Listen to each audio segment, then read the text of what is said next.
Once upon a time, deep in the woods, there lived the fastest badger in the forest. His name was Barnaby, and he loved to zip and zoom all around, much to the annoyance of the other animals.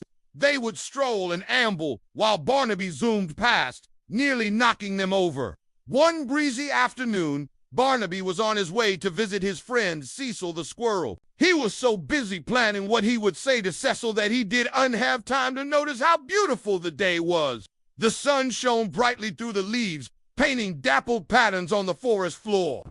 Butterflies fluttered among the flowers, and the air buzzed with the sound of happy insects. But Barnaby was too busy to notice any of it. He raced past Ferdinand the turtle, who was slowly making his way to a patch of juicy berries. Out of the way, Ferdinand called Barnaby without slowing down. "I'm on my way." Ferdinand sighed and shuffled to the side.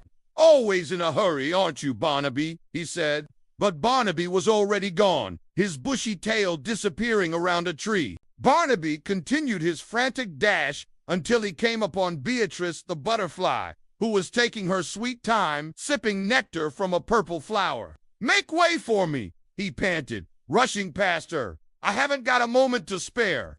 Beatrice fluttered away, shaking her head at his rudeness. As Barnaby raced along, he barely noticed the wonders of the forest. He didn't see the shimmering dewdrops hanging like diamonds on the spider webs, nor did he see the playful otters sliding down the riverbank. All he could think about was getting to Cecil's house as quickly as possible. Then, suddenly, just as he was about to turn the corner, he bumped straight into Horace the owl, who was perched on a branch. "Oof," said Barnaby, stumbling backward. "I'm so sorry, Horace," he added hastily. "I didn't see you there."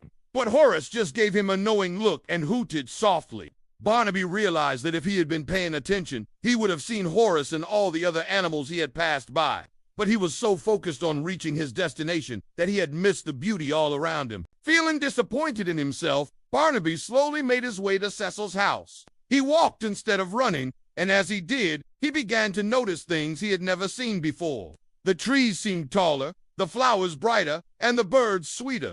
When he finally reached Cecil's house, he was no longer out of breath.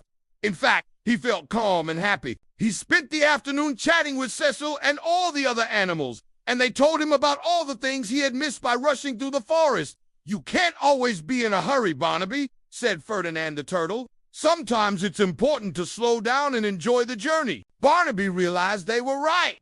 He had been so focused on reaching his destination that he had forgotten to appreciate the beauty of the forest.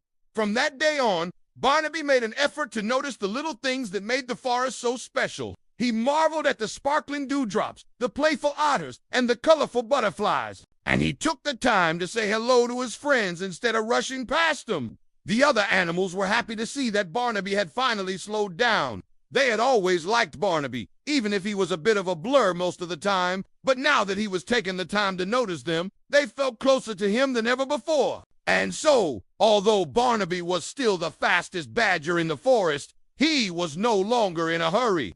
He had learned that the most wonderful treasures in life aren't found when you rush, but when you take the time to appreciate the journey.